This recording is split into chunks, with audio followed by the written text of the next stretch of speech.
Temmuz 1916. Karanlık ve sessiz revirde gözlerimi açtığımda sığınağın içinde bir yabancı ile karşılaştım.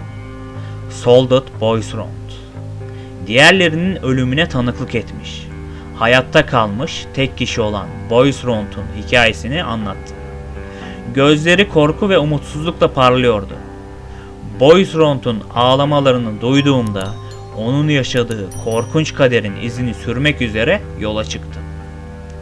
Boisrond titreyen elleriyle bana bir tabanca verdi ve son günlerde sığınağın derinliklerinde dolaşan bir yaratığın elinde tüyler ürpertici bir ölüme kurban gitmekten kurtarmamı istedi. Zor bir seçimin ortasında buldum kendimi. Boisrond'un yalvarışlarına kulak vermeden önce tüyler ürpertici bir şekilde bir tünele sürüklenerek kaybolduğunu gördüm. Korkudan titriyordum. Uykusuz ve uyuşuk bir halde yer altındaki canavarın varlığını fark ettim. Onun peşinde tesisten kaçmaya çalışırken sığınaktaki karanlıkların sırlarını çözmeye başladım. Aklım yavaş yavaş kendine gelmeye devam ediyordu. Merkezi sığınaktaki acil durum kilidinin kaldırılması beni farklı bölgelere yönlendirdi. Foreman Stafford'un kodu ile İngiliz anahtarı ve kesiciyi aldım. Aynı zamanda Stephen Joubert'ın gönderdiği kod ile arsenala erişim sağladım. Buradan dinamiti aldım.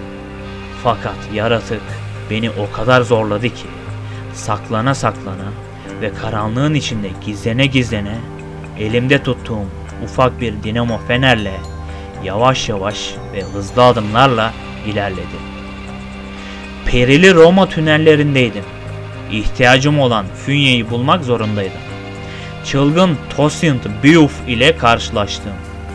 Ya ondan sıyrılıp geçmeli ya da onunla yüzleşip kendimi savunmalıydım.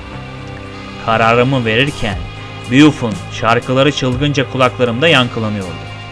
Onu tuzağa düşürüp etraftan bulduğum birkaç kurşunla vurdum. Elinde tuttuğu pompalı tüfeği aldım. Sığınağın içinde 2 adet mermi bulmuştum ve onları pompalı tüfeğin içine yerleştirdim. Tekrar geri dönmem gerektiğini farkındaydım ve artık daha güçlü hissediyordum kendimi. Yaratığa daha fazla zarar verebileceğimi hissettim. Artık kaçmam gereken dinamitler ve fünye elimdeydi. Taşlarla kaplı gizli bir oyun fark ettim. Taşları ittirdim ve geçtim. Bu yer, aman tanrım, Agustin'i bulduğum yer değil miydi burası? Evet, hatırlıyordum. Ona su içirdiğim oyuk tam olarak burasıydı. Agustin'in yattığı yerde suların yanında oğlu için aldığı peluş tavşanı aldım ve çantama koydum. Bu beni adeta bu karanlık ve korkunç yerde moral olarak iyi etmişti. Tekrar geldiğim yoldan geri döndüm ve sığınağın içinde ilerlemeye devam ettim. Sığınak içinde gece boyunca yaptığım araştırmalarda unutulmaz bir gerçekle yüzleştim. Mektuplar ve günlükler, gözlerim korku ve dehşetle büyürken canavarın aslında suyun etkisiyle dönüşen Agustin olduğunu açıkça ortaya koydu. Bu gerçekle yüzleşmek içsel bir depreme yol açtı. Zira bu canavarın esasen bir zamanlar en yakın dostum olan Agustin olduğunu bilmek beni derin bir şoka sürükledi. Bir zamanlar siperlerde birlikte güldüğümüz, şakalar yaptığımız, karanlık anılarda birbirimize destek olduğumuz adam şimdi bu dehşet verici dönüşüme uğramış, insanlık yerine karanlık bir içsel savaşın içine düşmüştü. Başlangıçta insanlıkla savaşan bir arkadaşın yavaşça pes edip kendi birliğine saldırmaya başlaması kelimelerle tarif edilemez bir dehşetin ortasında beni bıraktı. Bu gerçeği kavradığımda gözlerimdeki yaşlar siperlerdeki yağmurların altındaki çamurlu yollardan çok daha fazlasını taşıyordu. Agustin'in içsel çatışmalarının yarattığı karanlık artık sadece ona değil, aynı zamanda içinde bulunduğum sığınak dünyasına da sirayet etmişti.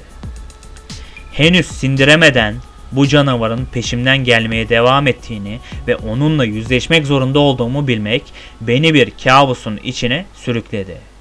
Agustin'in yüzü, bir zamanlar neşe dolu bir arkadaşın yüzü, şimdi bu dehşetingiz dönüşümle tanışmıştı ve benimle savaşıyor gibi görünüyordu.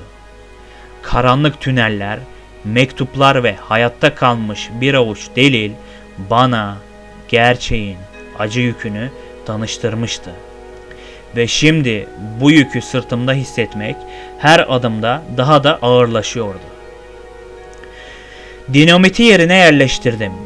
Füneyi de yerine yerleştirdim ve bastım. Fakat henüz çıkışa ulaşamadan sığınağın daha da derinlerine doğru açılan patlama sonucu bir çukur açtım. Canavarın peşinde eski bir maden kuyusundan geçerek Mitra kültü tarafından yaratılan devasa bir ritüel arenaya ulaştım. Burada Agustin ile yüzleşmek zorundaydım. Eski arkadaşımla son bir kez karşı karşıya gelmiştim ve önümde iki seçenek vardı.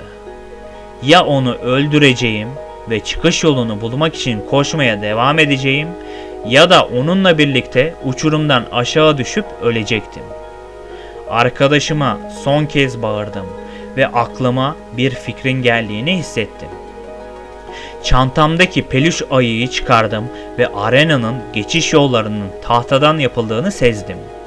Dönüşen yaratık Agustin'e doğru döndüm ve "Buraya gel, beni takip et!" diye bağırdım.